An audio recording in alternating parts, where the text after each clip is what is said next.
अस्सलाम वालेकुम। कैसे हैं आप लोग? होपफुली आप लोगों को लेक्चर जो अंडरस्टैंड कर लिया होगा, आप लोगों ने समझ आ गया होगा। इन केस कोई भी इशू है तो वो शेयर कर सकते हैं। हमने लास्ट टाइम कॉम्प्रीहेंशन की डेफिनेशन पढ़ी थी और कॉम्प्रीहेंशन के बारे में थोड़ा सा पढ़ा था कि कॉम्प्रीहेंशन किस तरह से करते हैं, क्या टूल्स हैं, प्रोसेस क्या है, मेन आइडिया निकाल के, सपोर्टिंग डिटेल निकाल के, इन्फ्रेंस टाइप निकाल के, इन्फ्रेंसिंग, इन चीज़ों से हम कॉम्प्रीहेंशन करते हैं। फिर हमने उसके 3 लेवल्स पे भी पढ़ा था। फर्स्ट लेवल था लिटल लेवल, दूसरा था इंटरप्रेटिव और तीसरा था अप्लाइड लेवल। अभी हम फर्दर टाइप्स ऑफ कॉम्प्रीहेंशन में देखेंगे किस किस्म के क्वेश्चन आते हैं, कॉम्प्रीहेंशन किस किस्म की हो सकती है। तो हम उसकी तरफ चलते हैं इंशाल्लाह। होपफुली मैं आपके नेक्स्ट लेक्चर में ना इंशाल्लाह वो भी ऐड कर दूंगा कि आप लोगों की असेसमेंट स्कीम क्या होगी। आपके क्विज़ेस हैं, आपके असाइनमेंट्स हैं, तो हम अभी देखते हैं। अगर आप लोग एग्री करते हैं, हम बात करते हैं इसके ऊपर, हम आपको कोई क्विज या असाइनमेंट अभी कर लेते हैं तो बेहतर रहेगा। चलें, या देखेंगे कि कंपेस में कर लें तो ज़्यादा बेहतर रहेगा, उसके ऊपर करते हैं discussion. Types of question. Comprehension आपने करनी है ना, आपकी अंडरस्टैंडिंग होगी तो कुछ किस्म के क्वेश्चंस आपको दिए जाएंगे जिससे आपको अंडरस्टैंडिंग, जिससे ये इलिसिट कर पाएंगे कि आपकी अंडरस्टैंडिंग कैसी हुई है। ठीक है, तो किस किस्म के क्वेश्चंस हो सकते हैं। हम क्या कहते हैं, स्टेप बाय स्टेप चल रहे हैं। पहले कॉम्प्रीहेंशन देखा, उसकी चीज़ें देखी डिफरेंट, अब हम टाइप्स ऑफ क्वेश्चन देख रहे हैं। There have been a number of attempts to classify. अब पहले हमने सॉरी कॉम्प्रीहेंशन की टेक्निक्स देखी, एलिमेंट्स देखे, कॉम्प्रीहेंशन कैसे करते हैं, किस लेवल पे, 3 लेवल पे, लिटल, इंटरप्रेटिव और अप्लाइड लेवल पे कॉम्प्रीहेंशन होती है, वो देखा। अब हम टाइप्स ऑफ क्वेश्चन देखेंगे कि जब आपने कॉम्प्रीहेंशन करनी है तो किस किस्म के क्वेश्चंस आपके पास आ सकते हैं। चलें जी, ये मैं बार बार रिपीट इसलिए करता हूँ ताकि आपके जहन में चीज़ें बैठ जाएं, आसानी हो। हम ऑनलाइन में इस वक्त। चलें जी, there have been a number of attempts to classify reading comprehension questions according to their content.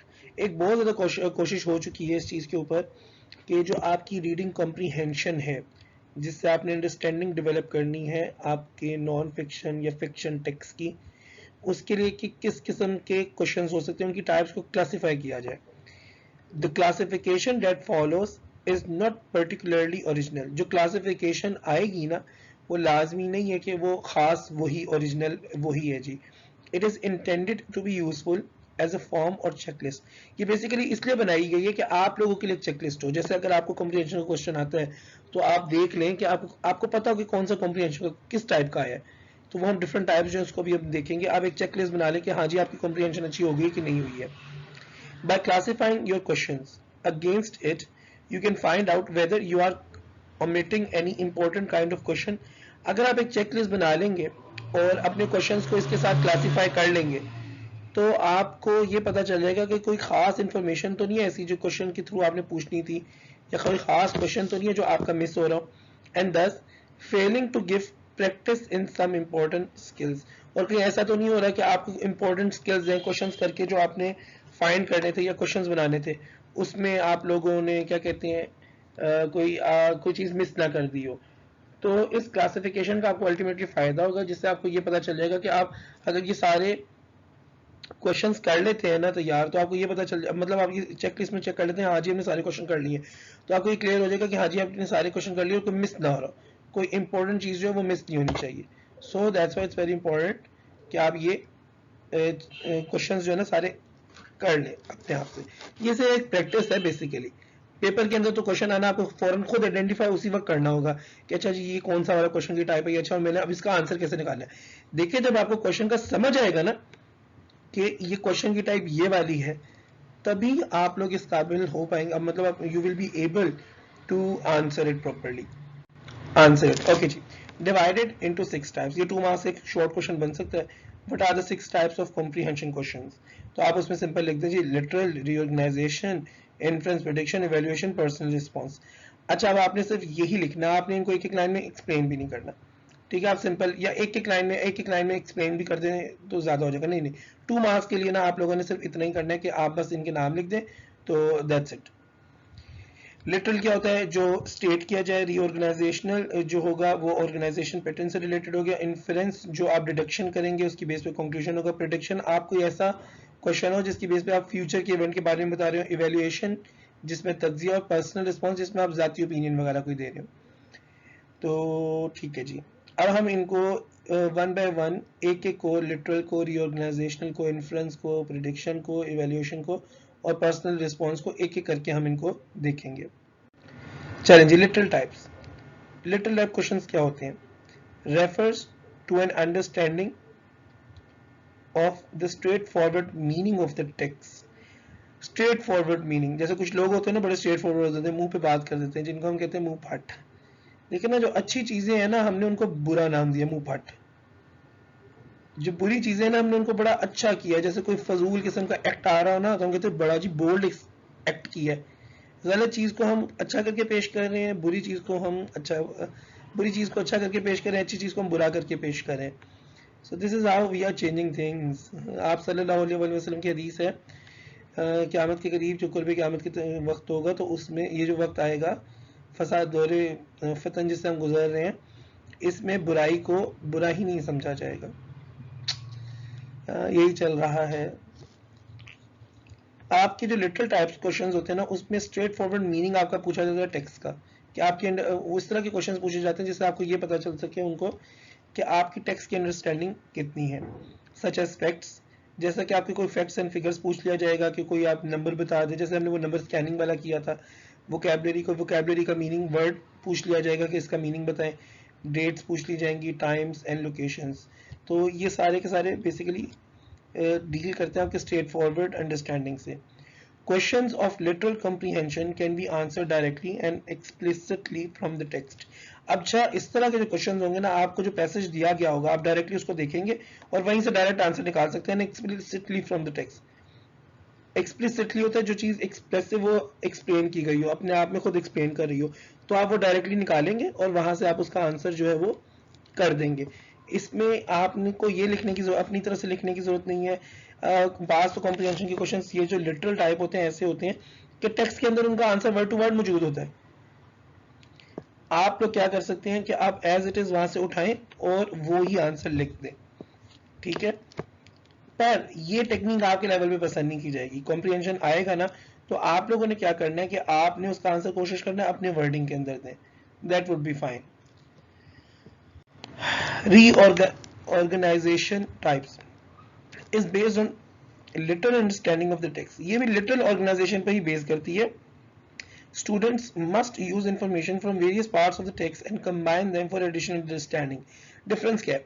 जब आपके पास लिटरल टाइप से क्वेश्चन आएंगे ना तो एग्जैक्ट उसने आपसे स्कैनिंग पूछी होगी, नंबर बताएं, डेट बताएं, फैक्ट बताएं, ये चीज बताएं। जब आप रीऑर्गेनाइजेशन की बात करते हैं ना, वहां पे क्या होगा, टेक्स्ट को आपने पूरा पढ़ना है, डिफरेंट पैराग्राफ्स को पढ़ना है, उनकी बेसिस पे जितनी भी इंफॉर्मेशन आपके पास आई है आपने वो सारी इंफॉर्मेशन कंबाइन करनी है, और वो सारी इंफॉर्मेशन कंबाइन करने के बाद आपने एक एडिशनल अंडरस्टैंडिंग देनी है, ठीक है। फॉर इंस्टेंस यस, हमने भी किया था, टेक्स्ट के डिफरेंट मीनिंग्स हमने निकाले थे। यस के हमने अभी बात की थी ना डैफोडिल्स से रिलेटेड। तो डैफोडिल्स में एंड में जब विलियम वर्ड्सवर्थ ये कहता है कि जब वो सॉलिट्यूड में होता है तो मेमोरीज जो होती है ना वो उसको आती है और वो खुश देती है। अब हमने टेक्स्ट ऊपर पढ़ा था, हमें पता है वो किन मेमोरीज की बात कर रहा है। वो जो जॉयफुल मेमोरीज की बात कर रहा है ना, वो बेसिकली किसकी बात कर रहा है? वो बात कर रहा है जो उसने डैफोडिल्स के साथ लेक साइड पर एक अच्छा टाइम गुजारा था। वो बात कर रहा है नेचर के साथ जो उसने अच्छा टाइम गुजारा था। The way he was the way he was expressing himself with the nature, the way he was orienting himself with the nature, the way he was enjoying with the nature. तो वो सारी उस चीज के ऊपर ही बात कर रहा है। तो जब आप इस तरीके से एक इंफॉर्मेशन को टेक्स्ट के बाकी पार्ट से मिला के कंबाइन करके एक एडिशनल अंडरस्टैंडिंग बनाएंगे ना, तो वो आपकी रीऑर्गेनाइजेशन टाइप्स होंगी। फॉर एग्जाम्पल, अब हम ये पढ़ते हैं, देखते हैं। We might read at the beginning of a text, हम पढ़ सकते हैं एक टेक्स्ट के आगाज में, that a woman named Maria Kim was born in 1945, कि एक woman जिसका नाम था मारिया किम वो 1945 में पैदा हुई। And then later at the end of the text, और फिर बाद में कि टेक्स्ट के एंड में that she died in 1990, और फिर ये कि उसकी जो वफात है वो 1990 में हो गई। In order to answer this question, अब आपसे अगर क्वेश्चन देखिए, दो इन्फॉर्मेशन आपको दी गई है, आपसे एक क्वेश्चन कर लिया जाए। In order to answer this question आपसे एक सवाल कर लिया जाए, how old was Maria Kim when she died, कि मारिया किम की उम्र क्या थी जब उसकी वफात हुई। The students has to put together two pieces of information. तो स्टूडेंट्स को क्या करना होगा, जो 2 बिट्स ऑफ इंफॉर्मेशन उनको दिए गए हैं वो उनको आपस में जोड़ेंगे, that are from different parts of the text, जो कि टेक्स्ट के डिफरेंट पार्ट्स में है। मतलब ये जो इंफॉर्मेशन है कि Maria Kim was born in 1945, आपने एक ऐसे पढ़ा, उसके स्टार्ट में ये लिखा हुआ था शी डाइड इन 1990, वो बिल्कुल लास्ट पैराग्राफ में लिखा था जो 5-6 पेजेस के बाद था। तो अब ये 2 टेक्स्ट सेम है, डिफरेंट पार्ट्स हैं टेक्स्ट के, टेक्स्ट तो सेम है लेकिन उसके डिफरेंट पार्ट्स से आपने दोनों से इंफॉर्मेशन निकाली। तो जी बताएं जी कितनी उसकी एज बनेगी? उसकी एज 45 ही बनेगी। 1945 से 1945 में वो पैदा हुई, 1990 में उनकी वफात हुई थी, एग्जैक्ट तकरीबन ऑलमोस्ट 45 उनकी एज बनेगी। तो ये आंसर करने के लिए कि उनकी एज क्या थी, आपको टेक्स्ट के डिफरेंट पार्ट्स में जाना पड़ेगा, वहां से आप इस इंफॉर्मेशन को कलेक्ट करेंगे, गैदर करेंगे, कंबाइन करेंगे और फिर आंसर करेंगे। So this is organisation type. अच्छा अब आगे आते हैं इन्फ्लुएंस टाइप। ये मुझे बड़ी पसंद है क्योंकि उसमें आपका इंटेलेक्ट बड़ा इस्तेमाल होता है, आपने ना इंटेलेक्चुअल लेवल से इसका आंसर करना होता है, बड़ा फिट होता है ये। अच्छा जी, influence types influence types making influences involves more than literal understanding, this is important. आपने इन्फ्लुएंस टाइप जब करना है ना तो आपने लिटरल मीनिंग से ऊपर जाके चीजों को सोचना होगा, आपको थिंकिंग करनी होगी, and that is a very difficult process. हमारे मुल्क के अंदर तो हम सोचते नहीं, टीचर का काम ये होता है, the role of the teacher is to make you think for yourself. What does a teacher do in Pakistan? We think for yourself, हम आपके लिए सोचते हैं, हम आपको आइडियाज बचपन से हम बता रहे होते हैं कि देखो ऐसा नहीं ऐसा है, ऐसा नहीं ऐसा, ये नहीं होता। आपको लिखना पढ़ना सिखाया जाना चाहिए, आपको सिर्फ सोचना सिखाया जाना चाहिए। आप खुद सोचें और अंडरस्टैंड करें चीजों का मीनिंग, खुद से निकालें, ये होना चाहिए काम। जापान के अंदर जब बच्चा 5 साल का होता है ना तो उसको पेंसिल दे दी जाती है, उसके आगे बोर्ड शॉर्ट रख दिया जाता है और उसको मतलब वो लाइनें मारता है। उसकी लाइनें मारने से वो अंदाजा लगा लेते हैं इसने आगे इंजीनियर बनना है, डॉक्टर बनना है, आर्टिस्ट बनना चाहता है, बिजनेसमैन बनना चाहता है, क्या बनना चाहता है। एक लाइनें लगाने से वो अंडरस्टैंडिंग कर लेते हैं। तो ये सारा क्या वो थॉट प्रोसेस की तरफ काम करते हैं, उसको देखते हैं। जापान में 5 तक कोई एग्जाम नहीं है, उसके बाद भी वो तरीके से लेके चलते हैं। जापान के अंदर क्राइम रेट 0% है, उनका एजुकेशन सिस्टम इतना जबरदस्त है। जापान में अगर कोई मसला होता है ना, कोई स्टूडेंट वगैरह की तरफ से मसला होता है तो वो पेरेंट्स से नहीं पूछते, वो टीचर से पूछते हैं जाकर, क्या आप बताएं। और टीचर उनकी कम्युनिटी में रहता है, उसी जगह रहता है, बच्चे टीचर्स के साथ मिलते हैं, साथ रहते हैं। देखिए हमें ऐसा एजुकेशन सिस्टम बनाने की जरूरत है जहाँ पे हम आपके लिए ना सोचें, हम आपको सोचने के काबिल बनाए। टीचर का काम है आपको खुद सोचने के काबिल बनाए ताकि आप खुद से अंडरस्टैंडिंग करें और चीजें समझें। देखिए जी, स्टूडेंट्स में initially have a difficult time answering influence questions, ठीक है, मुझे ये बहुत पसंद है, ठीक है। इस पे इंटेलेक्चुअल इन्वॉल्वमेंट बहुत ज्यादा होती है, माशाल्लाह आप लोग इंटेलेक्चुअल्स हैं, आप अच्छा करेंगे इसमें परफॉर्मेंस। होपफुली अगर मैंने बनाया ना पेपर में ये दिया तो मैं इन्फ्लुएंस बेस से ही ज्यादा शायद दूंगा क्वेश्चन अगर रखे तो। हो सकता है स्टूडेंट्स को शुरू में डिफिकल्ट मुश्किल आए इन्फ्लुएंस क्वेश्चंस करने आंसर करने में, because the answers are based on material, क्योंकि आंसर्स उस मटेरियल के ऊपर होते हैं that is in the text, जो कि आंसर जो होगा वो उस मटेरियल के बेस पर तो होंगे जो कि टेक्स्ट में है, but not explicitly stated. Explicitly होता है बिल्कुल ऊपर से आपको वाज़ेह बता दिया जाए, लेकिन वो मुकम्मल तौर पे वाज़ेह तौर पर नहीं बताया गया होगा, ठीक है। आपको खुद इन्फर करना होगा। इन्फ्रेंस का मतलब क्या होता है? इन्फ्रेंस का मतलब होता है डेराइव, इन्फर निकालना, अखज करना। तो आपने खुद आंसर निकालना होता है। And inference involves students combining their literal understanding of the text with their own knowledge and intuitions. Intuitions होती हैं ये जो हमें आती है, इंट्यूशंस आ रही है मुझे, क्या कहते हैं उसे, मेरे जहन से उर्दू में का लफ्ज ही निकल गया। इसमें आपने स्टूडेंट ने करना क्या होता है, उसने लिटिल अंडरस्टैंडिंग की टेक्स्ट के साथ अपना जो नॉलेज और इंट्यूशन है उसकी बेस पर आंसर करना होता है। एक तो हम मजाक में एक दूसरे को कह रहे होते हैं ना, मुझे आमद आ रही है आमद, that is not intuition. Intuition होती है वो, हम इसके लिए इंग्लिश में वर्ड वाइब भी यूज करते हैं कि मुझे वाइब आ रही है, वो जबरदस्त वाइब आ रही है। ये क्या था इंट्यूशन का? 6 एंड 7 से नहीं इंट्यूशन उर्दू में एक बड़ा जबरदस्त मतलब है, आप में से किसी को आ रहा हो तो मुझे बता नहीं सकते ना, ये प्रॉब्लम है। इल्हाम, इंट्यूशन होता है इल्हाम, यानी आपने अंडरस्टैंडिंग अपने जहनी अंडरस्टैंडिंग की बेस पर आपने करना होता है, नॉलेज और जहनी उसको लेकर आना होता है, दैट इज इल्हाम। इल्हाम पे हम किसी दिन बात करेंगे, बहुत जबरदस्त सोर्स ऑफ नॉलेज है। इकबाल ने इल्हाम को एज सोर्स ऑफ नॉलेज रखा है, इंट्यूशन को, इल्हाम इकबाल ने। बहुत से जो रैशनल फिलोसफर्स है ना वो इसको नहीं मानते, लेकिन इल्हाम इकबाल कहते हैं इंट्यूशन भी एक सोर्स ऑफ नॉलेज है, और वो कहते हैं इसके थ्रू आप हायर लर्निंग पे जा सकते हैं, और वो है बुरहान। बुरहान वो नॉलेज है कि जो चीज़ें आप जानते हैं ना, उनसे आप वो चीज़ों को जाने जिनको आप नहीं जानते, हम नहीं जानते। ये एक रास्ता है जिससे आप अल्लाह ताला की तरफ जा सकते हैं। चलें जी, आगे आ जाते हैं। फॉर एग्जाम्पल आप ये देखिएगा, miss white has recess duty. Miss white जो है उनकी ब्रेक में ड्यूटी थी लगी हुई है। Jacob finds a frock. Jacob को एक मेंढक मिला। पिक्स इट अप, वो उसे उठाया, उसने उसे उठाया and runs over to show it to Miss White. और वो दिखाने के लिए मिस वाइट के पास फौरन लेके भाग के आया, मिस वाइट को दिखाया। Miss White screams, Miss White चिल्लाई, जम्प्स छलांगे मारी, and runs as fast as she can into the school। और जितनी तेजी से वो भाग सकती है भाग भाग के स्कूल में चली गई। अब आप बताएं, what can you infer from this passage। अब जो given information है उससे क्या आप की क्या कहते हैं, क्या आप infer, क्या derive कर सकते हैं आप लोग इस पैसेज से। what are the clues in this passage। इस पैसेज में clues क्या है।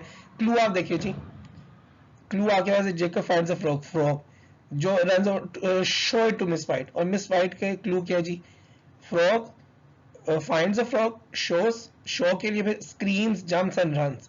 ये सारे ये दिखाते हैं। आप एक इन्फ्रेंस क्या करेंगे यहाँ पे, बहुत क्लियर है। आप लोगों के पास 1 मिनट जरा सोचें।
It's quite easy.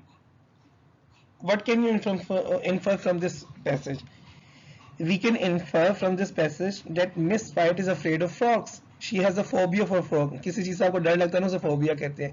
तो मिस वाइट को जो फ्रॉग से डर लगता है, ये आप इस पैसेज से इन्फर कर सकते हैं। तो इस तरीके से आप लोगों को क्या होगा जी, इंफॉर्मेशन गिवन होगी, क्लूज होंगे। अब क्लूज आप क्या देंगे यहाँ पे कि क्लू क्या है, finds the frog, shows it to Miss White screams, jumps and runs. ये क्लूज शो करते हैं कि मिस वाइट जो है वो फ्रॉग से डरती हैं। तो आप ये इन्फ्रेंस बेस को बहुत अच्छी तरीके से समझ लें। ये वैसे भी बहुत अच्छे कंसिडर किया जाता है कि ये क्वेश्चन जो है ना, बेसिकली आपके लेवल को देखते हैं कि आपकी अंडरस्टैंडिंग कितनी अच्छी है। अब नेक्स्ट टाइप पर आ जाए जी। नेक्स्ट टाइप जो है वो आपकी है prediction types. Involves students using both their understanding of the passage and their own knowledge of the topic।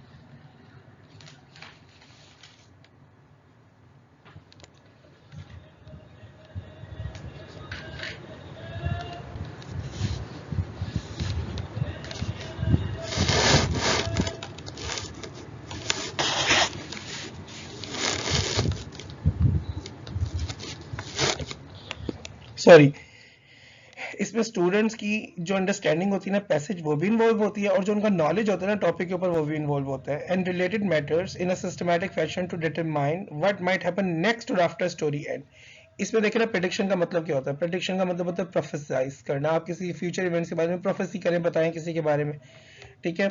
तो आपने सिस्टमैटिक मैनर में आपने अंडरस्टैंडिंग करनी होती है पैसेज की, और उसी तरीके से जो आपकी अपनी टॉपिक के ऊपर नॉलेज है उसको रखना होता है, रिलेटेड मैटर्स को रखना होता है। सिस्टमैटिक फैशन में आपने चीज़ों को देखना होता है और आपने बताना होता है नेक्स्ट क्या होगा। अच्छा, आज के हालात से अहादीस की रोशनी में मुताला किया जाना, एक चीज़ की हम बात कर लेते हैं, बड़ी ज़बरदस्त है। क्योंकि हज़रत ईसा अलैहिस्सलाम ने बाइबल में इसका बहुत जिक्र किया, अर्मगडॉन, एक जंग अर्मगडॉन। नबी पाक सल्लल्लाहु अलैहि वसल्लम ने अहादीस में से कहा है महलमतुल कुबरा, मलहमतुल कुबरा, हरमजदौन, हरमजदौन के नाम से इसका जिक्र आता है। अब अहादीस की रोशनी में, तोरा की, इंजील की रोशनी में देखा जाए, हज़रत ईसा अलैहिस्सलाम पर इंजील जो आई उसमें देखा जाए, और अहादीस की रोशनी में देखा जाए, तो जितनी भी निशानियाँ इसकी दी गई थी ना कि ये जंग होगी, ये एक बहुत ही भयानक बड़ी जंग होगी, ये जंग की जितनी भी निशानियां ना वो पूरी होती नज़र आ रही हैं, इस वक्त हो चुकी हैं। और अमेरिका, यूरोप, बड़े बड़े मुल्क, मुस्लिम कंट्रीज़ कुछ हैं, वो भी अब तैयारी करना शुरू हो गई हैं इस जंग के लिए। तो ये होता है ना फ्यूचर इवेंट्स जो हैं उनके बारे में प्रिडिक्ट करना। तो इस तरह की टॉपिक्स आएंगे, क्वेश्चंस होंगे, जिसके आपकी जो अंडरस्टैंडिंग होगी, पैसेज की नॉलेज होगा, उसको मिलाकर आप फ्यूचर इवेंट के बारे में बताएंगे। For examples, students could read the first 2 paragraphs of a passage. Students जो है वो एक पैसेज के 2 पैराग्राफ्स को पढ़ सकते हैं and then be asked a question about what might happen next. और फिर उन 2 पैसेजेस की बेस पर उनसे ये पूछा जा सकता है कि नेक्स्ट क्या होगा। They can determine the answer by reading the remainder of the text. वो अपने आंसर को चेक कर सकते हैं बाकी जो टेक्स्ट है उसको पढ़ के। यानी आपके साथ क्या हो सकता है जी, 2 आपके पास पैसेजेस दिए गए हैं, उनकी बेस पर आपसे क्वेश्चन बना के पूछ लिया जाता है कि जी हाँ जी, 2 पैसेजेस को पढ़ के आप बताएं नेक्स्ट इसमें क्या होगा आगे। तो वो आपका प्रिडिक्टिव क्वेश्चन होगा। ठीक है, अब मैं आज ही डॉक्टर इसरार अहमद है, उनकी एक वीडियो सुना था रहमतुल्लाह अलैह कि उनका बहुत ज़्यादा ये है कि वो जो लश्कर है ना, अहादीस की रोशनी में वो बताते हैं ये प्रिडिक्टिव है। क्वेश्चन होता है ना बहुत ज़्यादा कि हज़रत मेहदी का लश्कर कहाँ से निकलेगा, ये बहुत ज़्यादा क्वेश्चन होता है। मोस्टली मुस्लिम जो है हज़रत मेहदी पर ईमान रखते हैं कि वो आएंगे, मुसलमानों का ये अकीदा है कि वो आने वाले हैं। और हमें से ज़्यादा अब तो ये भी शुरू हो गया कि 21 साल आएंगे, क्योंकि आप देखें उनका से पहले जुल्म जबर बढ़ जाएगा, अपने अरूज पर होगा। इस वक्त जबर अपनी तारीखी अरूज पर आ चुका है। तो पहले अरबों के पास रही थी खिलाफत, फिर अरबों के पास से गई तुर्कों के पास, और तुर्कों के पास से अब आता है अजम। तो डॉक्टर सरार अहमद की एक वीडियो थी, अगर आप लोगों में से कोई इंटरेस्टेड हो तो मैं वो शेयर भी कर दूंगा आप लोगों के साथ, जिसमें वो हदीस की बेस पे प्रेडिक्ट कर रहे थे कि ये पाकिस्तान से हैं, पाकिस्तान से ही हैं, कि जी वो जो लश्कर निकलने वाला है ना अनकरीब, वो पाकिस्तान से ही निकलेगा। तो ये उन्होंने उस वक्त बड़े पहले बात कही थी। तो ये प्रिडिक्शन होती है, आप प्रिडिक्ट करते हैं। जो आपके पास अहादीस हैं, कोई फ्यूचर इवेंट्स हैं उनको, सॉरी जो करंट नॉलेज को देख के, करंट जो हो रहा है जो नॉलेज है उसको देख के, जो हो रहा है उसको देखकर आप आगे के बारे में बताते हैं। तो ये प्रिडिक्टिव क्वेश्चंस होते हैं। फिर है evaluation types. Evaluation types requires the learner to give a global or comprehensive judgment about some aspect of the text. अच्छा, global और comprehensive से मुराद है कि आपने जामिया ठोस किस्म की जजमेंट देनी है। आपने टेक्स्ट को अच्छी तरीके से पढ़ना है, उसे डिफरेंट आसपास देखना है, डिफरेंट एलिमेंट्स देखने हैं, उसके बाद आपने उसे इवेल्युएट करना है। आपने इवेल्युएट करके जजमेंट देनी है कि उस टेक्स्ट के बारे में या टेक्स्ट के किसी एस्पेक्ट के बारे में आपकी जजमेंट क्या है, आप क्या कहते हैं, आपको क्या लगता है। That is evaluative type of questions. For example, अब इसकी एग्जाम्पल बहुत अच्छी तरीके से देख लीजिएगा, सुनिएगा। A comprehension question that requires the reader to give an evaluation of the article is। अच्छा, comprehension question क्या हो सकता है कि आपसे क्या रीडर से ये कहा जाए कि वो एक आर्टिकल की इवेल्युएशन करे, क्या होगा, how will the information in this article be useful to you. क्या आपको एक आर्टिकल दिया गया, वो आर्टिकल के बारे में अब कॉम्प्रीहेंशन क्वेश्चन आपसे क्या किया जाएगा कि इवेल्युएशन का जो क्वेश्चन होगा, इवेल्युएशन टाइप्स से जो होगा कि ये आर्टिकल आपके लिए यूजफुल कैसे है। In order to answer this type of question, इस क्वेश्चन का आंसर करने के लिए student must use both a literal understanding of the text. Student के लिए जरूरी है कि वो जो एक टेक्स्ट की लिटिल अंडरस्टैंडिंग है उसको भी अच्छी तरीके से करे, and the knowledge of the text topic, और जो टेक्स्ट का टॉपिक है ना उसकी नॉलेज को भी बहुत अच्छी तरीके से समझे, एंड रिलेटेड इश्यूज, और उसके इश्यूज को भी समझे। तो स्टूडेंट के लिए बहुत ज़रूरी है कि लिटिल अंडरस्टैंडिंग ऑफ टेक्स्ट को इस्तेमाल करें, and the knowledge of the text topic, और उनकी जो नॉलेज है टेक्स्ट के टॉपिक के ऊपर, एंड रिलेटेड इश्यूज, और इससे रिलेटेड इश्यूज के बारे में। इससे मुराद ये नहीं कि सिर्फ टेक्स्ट के ऊपर रिलाई करें, यहाँ पर टेक्स्ट से टॉपिक जो है उससे रिलेटेड नॉलेज का और जिन जगहों से उसको भी यूज़ करें, उसके अलावा जो रिलेटेड इश्यूज उससे मिलते जुलते और इश्यूज हैं उनको भी यूज़ करें, फिर वो इस काबिल होगा कि उसका आंसर करे। फॉर इंस्टेंस, अब आपको अगर मैं एक आर्टिकल दे देता हूँ, क्या कहते हैं, आर्टिकल जो है, आर्टिकल का टॉपिक है लेट्स से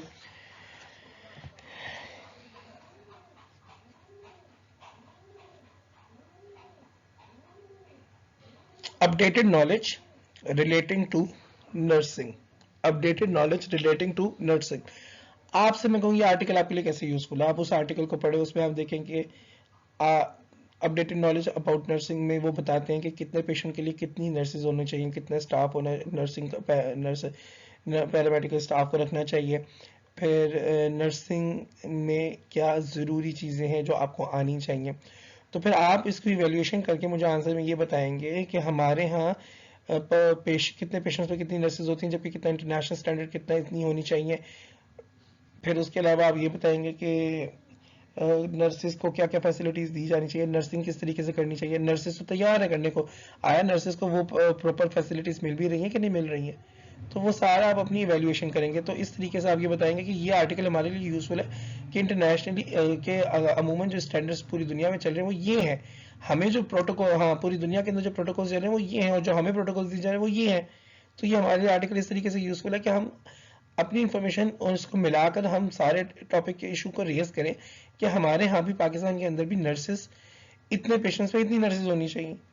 तो ये जब मैं आपके साथ पढ़ाता था आपके सीनियर्स को, तो वो अक्सर बताती थी कि सर इशू ये है कि इतने पेशेंट्स पे इतनी नर्सेज होती हैं, इतने डॉक्टर्स होते हैं, और हमारे यहाँ तो ट्रिपल कोई वर्कलोड होता है। तो इसीलिए तो हमारे यहाँ सही तरीके से केयर नहीं की जाती हमारे हॉस्पिटल्स के अंदर। फिर डॉक्टर्स भी वो कहते थे कि उतना अच्छा नहीं रवैया रखते। फिर आपको पता है कि लोग क्या करते हैं, लोगों का जितना भी प्रॉब्लम होता है वो डॉक्टर से तो नहीं मिसबिहेव करते हैं अमूमन, वो नर्सेज से मिसबिहेव करते हैं। तो इन सारी चीज़ों का ओवरऑल जो एक इम्पैक्ट है वो नर्सेज पे आता है। आप जो पढ़ रही हैं ना, बहुत अच्छा काम कर रही हैं। मैं तो बड़े फ़ख्र से, मैं खुशी से बताता हूँ कि नर्सेज बहुत ज़्यादा माशाल्लाह पढ़ रही हैं। उसकी वजह यह कि हमारा एक इमेज था बहुत अरसा पहले तक कि जी नर्सेज पढ़ी लिखी नहीं होती, जो अभी भी आम आपको एक तासुब, अल्लाह माफ़ करें, हाँ तासुब जो हमने बात की थी ना बायसनेस की, वो नज़र आता है कि लोगों को ये अंडरस्टैंडिंग आम, हमारे आवाम की तो यही है जी कि ये नर्सेज है ना कोई पढ़ी लिखी नहीं होती।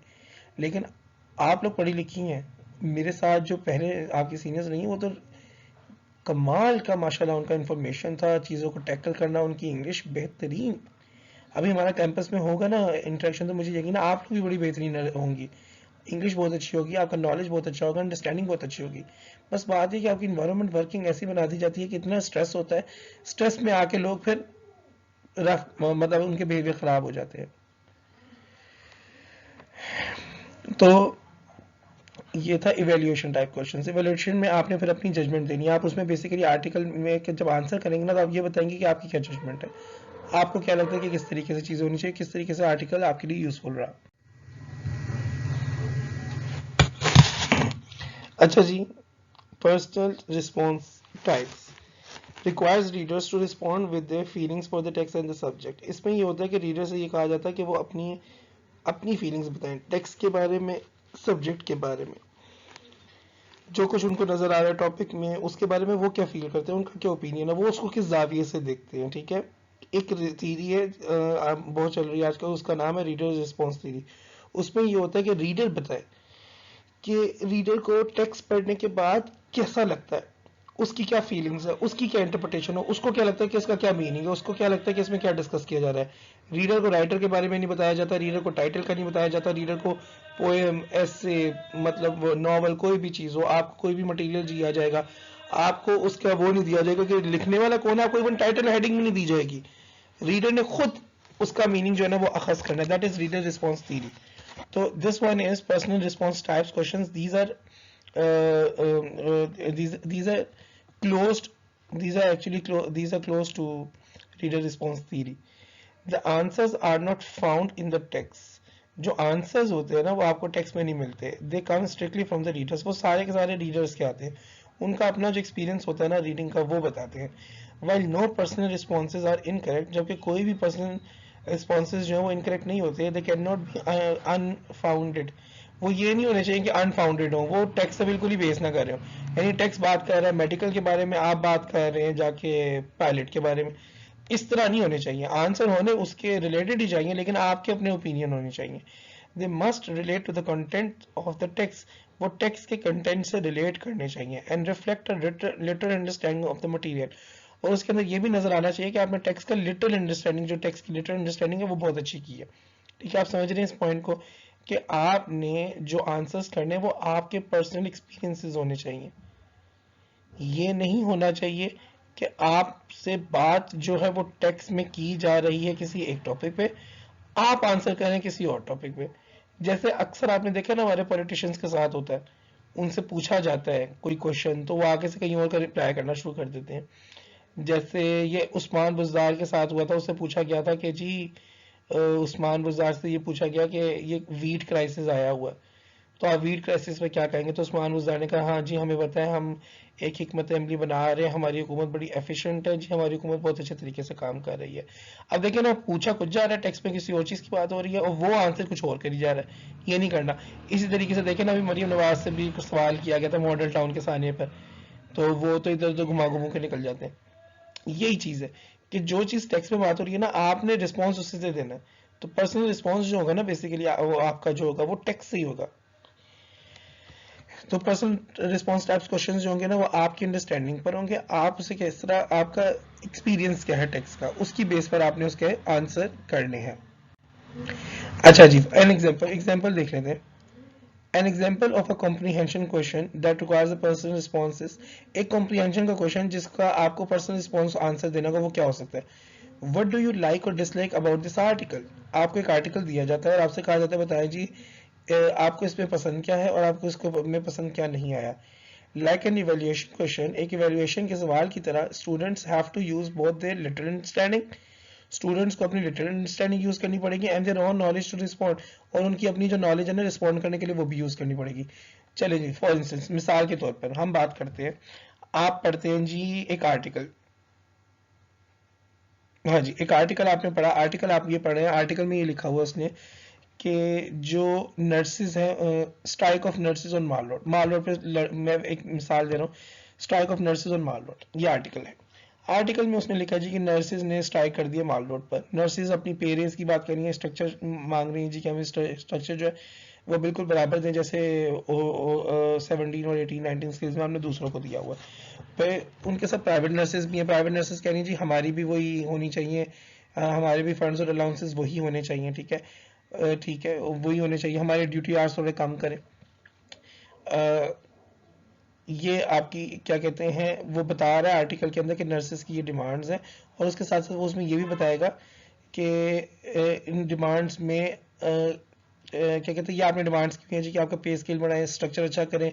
आपकी जो प्राइवेट नर्सेज है वो भी ये डिमांड्स कर रही हैं कि हमें जो स्ट्रक्चर है वो भी हमारा गवर्नमेंट के लेवल पे करें, बिल्कुल वैसा करें, हमारे वर्किंग आवर्स वैसे करें, प्रेशर हम पे ज़्यादा होता है, स्ट्रेस ज़्यादा होता है।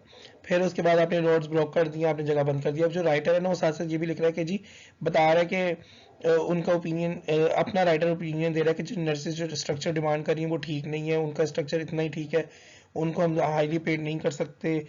फिर उसके बाद क्या कहते हैं, प्राइवेट जो नर्सेज कह रही हैं कि जी स्ट्रक्चर उनका इक्विवेलेंट करे गवर्नमेंट के, तो वो भी हम नहीं कर सकते, हमें नहीं करना चाहिए इस तरीके से, हम सारे स्ट्रक्चर्स को बराबर नहीं कर सकते। फिर थर्ड जो है उन्होंने जी सड़क वगैरह ब्लॉक की जिससे ट्रैफिक का बड़ा इशू वगैरह हो रहा है। आपने ये आर्टिकल पढ़ा, अब आपने बताना लाइक्स और डिसलाइक्स है, उसमें उसने आपके फेवर में भी बात की है कि नर्सेज जो अपने पे स्केल को इंक्रीज करने की बात कर रही है वो चाहिए, तो आप लाइक्स और डिसलाइक्स बताएंगे जी इस तरीके से कि लाइक हमारी ये है कि उसने जो सैलरी रेस की बात की वो बिल्कुल ठीक बात की है, हमें जो सपोर्ट किया, हमारा पॉइंट ऑफ व्यू, आप एज ए नर्स अगर लिख रही हैं, पढ़ रही हैं, या आप एज ए नर्स उसको देखें तो आप उसकी अंडरस्टैंडिंग जो अपनी अंडरस्टैंडिंग बताएंगे, जो नॉलेज है उस जो उसने दिया उसकी बेस पे जी कि उसने जो बात की सैलरी स्ट्रक्चर की वो बिल्कुल ठीक की है, और उसने हमें सपोर्ट किया वो बिल्कुल ठीक किया। आपका पर्सनल रिस्पॉन्स ये होगा बीइंग अ नर्स। फिर आप उसमें ये लिखेंगे डिसलाइक ये कि जो उसने बातें स्ट्रक्चर वगैरह की है वो ठीक नहीं है, हमारे जो सेक्रेटरीट के अंदर जो ऑफिसर्स बैठते हैं उनका पे स्केल स्ट्रक्चर बहुत ज़्यादा है। अगर एक आम गवर्नमेंट ऑफिसर 17 स्केल का 60,000 लेता है फॉर एग्जाम्पल, कम ही लेता है, तो वो जो हमारे इस पर उधर बैठे होते हैं उनको 90% किसी ना किसी अलाउंस के मद में दे दिया जाता है, तो वो स्ट्रक्चर बहुत ज़्यादा उनका कर दिया जाता है। नर्सेज जान बचाने वाला काम कर रही हैं, कुछ प्रोफेशन होते हैं जिनको आपको रिस्पेक्ट देनी होती है, जैसे कि टीचर हो गया, डॉक्टर हो गया, नर्सेज हो गया, आपको इनका स्ट्रक्चर जो है वो ज़्यादा करना अच्छा रखना चाहिए। जजेस का जैसे स्ट्रक्चर आपने किया हुआ वो बहुत अच्छा किया है, एक जो जज होती है उसकी डबल तनख्वाह होती है। 17 स्केल के बंदे की अगर 75-60,000 तक आ रही है ना, तो जो जज होगा उसकी 1,20,000 उससे भी थोड़ी ज्यादा होती है, मतलब अलाउंसेस वगैरह मिला के कोई 1.25 लाख बन जाती है, 1.25 1.5 लाख, 1.25 लाख बन जाती है। क्यों? क्योंकि उनको जरूरत है ताकि आपके जज बिक ना सके, तो आपने स्ट्रक्चर्स अच्छे करने होते हैं ताकि फैसिलिटीज दें, ताकि लोग अच्छे तरीके से काम कर सके। तो आपको जरूरत है कि नर्सेज को भी आप स्ट्रक्चर अच्छा करके दें, इतना अच्छा करके दें कि वो अच्छे तरीके से काम करें। तो इस तरीके से आपने पर्सनल रिस्पॉन्स का आंसर करना है। अब इसमें आप अपनी लाइक्स बता रहे हैं, डिसलाइक्स बता रहे हैं, आपको उसमें क्या अच्छा लगा, आपको क्या अच्छा नहीं लगा, तो इस तरीके से आपने आंसर करना है। चलें जी, this is the conclusion, this is all related to the lecture. अभी आपको कोई चीज़ ना समझ आई हो, कुछ ना आया हो, तो आप मुझसे पूछ सकते हैं। अपना ख्याल रखिएगा, थैंक यू। फिर इंशाल्लाह आप लोगों से मुलाकात होगी। अस्सलाम वालेकुम।